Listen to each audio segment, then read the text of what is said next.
a chair-chair interconversion. I'm gonna do it from scratch.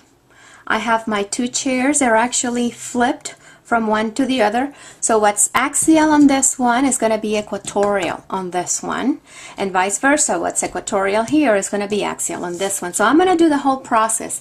And the first thing that I want you to notice is that we want the cis 1,4-dimethyl cyclohexane. I have to put two methyls on this cyclohexane chair, but I have to make really sure that I actually put them cis to each other. The trans is going to give you a completely different answer. So the first thing that I'm going to do, I'm going to come to my chair and I'm going to mark my axial and equatorial positions on carbon 1 and 4. Let's say this is carbon 1. This one would be 4. I do them in pencil because I'm going to actually just erase them pretty soon.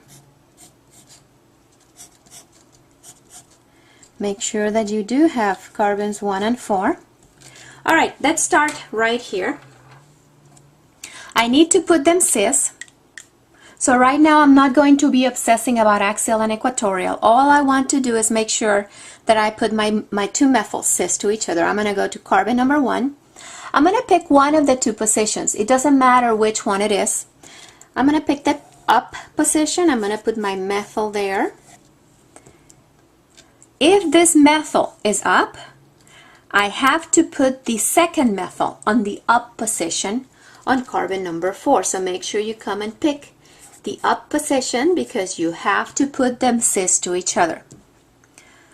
Alright, how would you actually flip or interconvert a chair? Well, I like to process this, always do the same thing, because this one is axial and it's pointing up. When you flip the chair, axial goes to equatorial, but if it's pointing up, it's still going to be pointing up in the other chair. So axial up is going to go equatorial up. So whenever I go to my second chair, I'm going to obviously have an equatorial up position right there. If I don't have an equatorial up, I'm in trouble. I am actually probably in the wrong carbon. There has to be an equatorial up. So this methyl right here, when we pull this carbon all the way to the bottom, it still remained up, but it came to an equatorial position. The second methyl is equatorial up. So equatorial up is going to go to axial up. So we push this carbon all the way up, so it's this one right here.